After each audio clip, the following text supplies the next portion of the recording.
Hi everyone. I have a chilling story for you today. I don't know if they're talking about it on the mainstream news, but this story is affecting everyone in the U.S., young and old, in ways that may not fully manifest for several years. Here's the headline from most news sources. Retirees face a $17,400 hit in Social Security if drastic changes aren't made.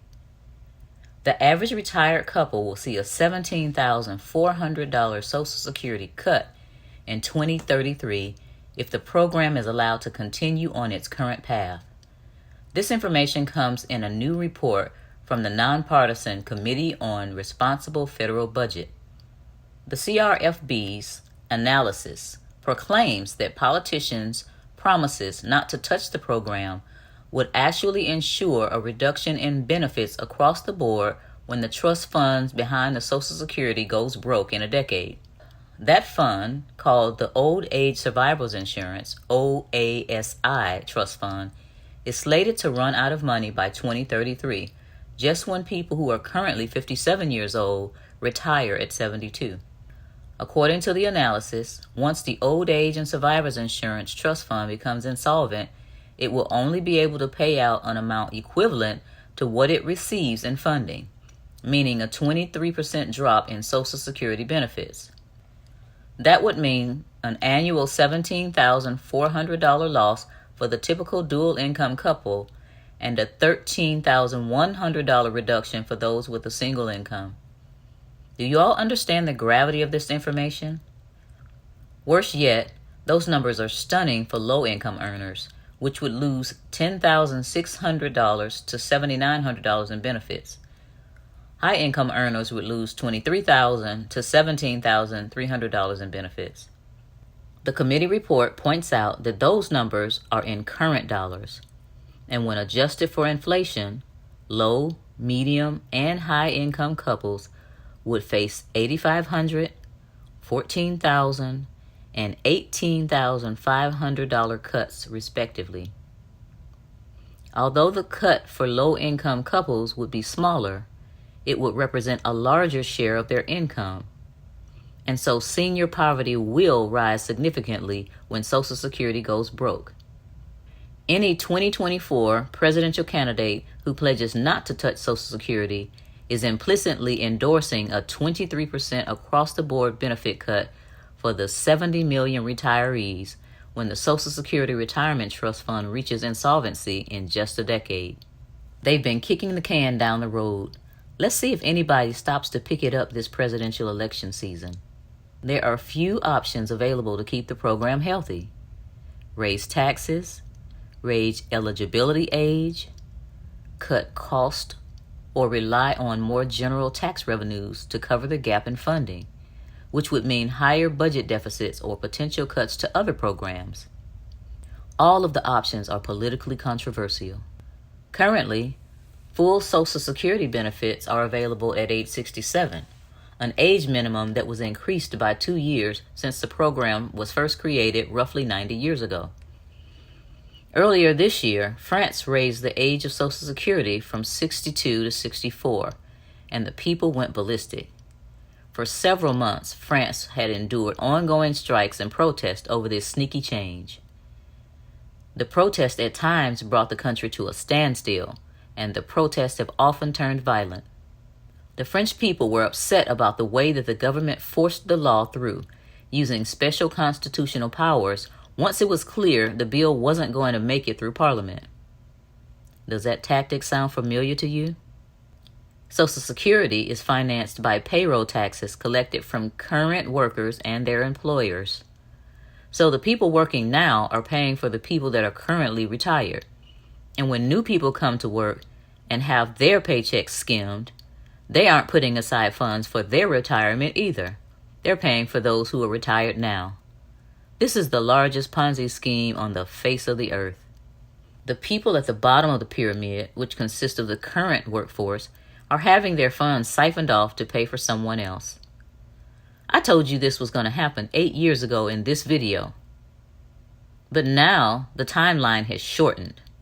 Many people are depending on Social Security when they retire because they didn't have the wherewithal to properly invest and save. Don't let this be you. And if it's already you, you can make some changes today that will help you stay out of the poorhouse. Everyone that's 57 or younger should assume that Social Security will not be there for them. If you want to build a hedge against the poorhouse, here are some things you can do. Number 1, get out of debt. People are less flexible and more subject to compromise when they're in debt. This system is made to put you in debt and be trapped like a rat in debt for all your life. So please, get out of debt. Next, pay yourself first. Long ago, I read a book called The Richest Man in Babylon, and the moral of that story was pay yourself before you pay your bills or other obligations, and you'll have a chance to be wealthy if you hold on to what you paid yourself. 3, pay bills on time to eliminate interest and late fees. These days, banks and financial institutions make more on late fees than they do on interest. That's because people don't pay their bills on time. And they also have sneaky things in there like, oh, it has to be counted by 10 a.m. in the morning. 4th, stop spending money on conspicuous consumption. Stay out of the malls and big box stores like Walmart and Target. If you must buy things, shop for the best price and quality. We spend so much money for whatever reason, low self-esteem or whatever, trying to look good, trying to feel good, and it's really, really getting to the point where we have so much stuff in our homes that's losing value, and we're not collecting things that appreciate in value. Number 5, start a home-based business, please. You know this is my thing. This is the best thing you can do to stay out of the poorhouse. If you do that now and save and invest the profits, you'll be in charge of what happens when the Social Security goes broke, whether you are receiving Social Security or not. For example, I audited a man when I was an IRS agent. He had so much money that when his Social Security check came, he gave all the money to his grandchildren. You want to be like that you really don't need it and you can invest it for your posterity, for your legacy. Number 6, buy hard assets. I don't invest in anything that can disappear in the blink of an eye at the behest of the corporations, the government, and the banksters. I invest in things I can hold in my hand or feel under my bare feet. One of my college professors told me when I was a freshman, land is the basis for all independence. Shout out to Professor Willie Fluker. Gold, silver, and real estate are what I invest in, and they have a track record of success for thousands of years. I'm going to be keeping an eye on this Social Security pyramid scheme and this whole story, and you should too, because I think the 2033 date will change to a shorter time frame within a few years. Until it implodes, get you some gold, silver, and real estate. Stock up on necessities and be ready for the wild ride that's on its way. It's coming, people.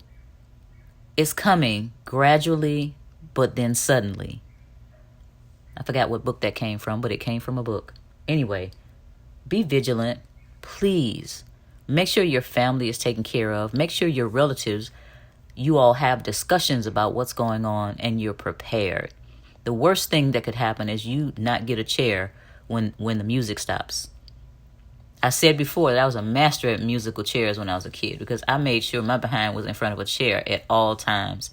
So do that. Make sure that when the music stops, you have what you need and you'll be able to not only survive but thrive. And please don't forget to like, share, and subscribe to my channel. And check out my brand new website, sherrypeeljackson.com. I've integrated all of my websites. I'm going to have classes on there, whole university type classes. It's going to be great. And you'll get to learn a little bit more about me. There's some fun facts on there that you probably didn't know. And until next time, have a wonderful week.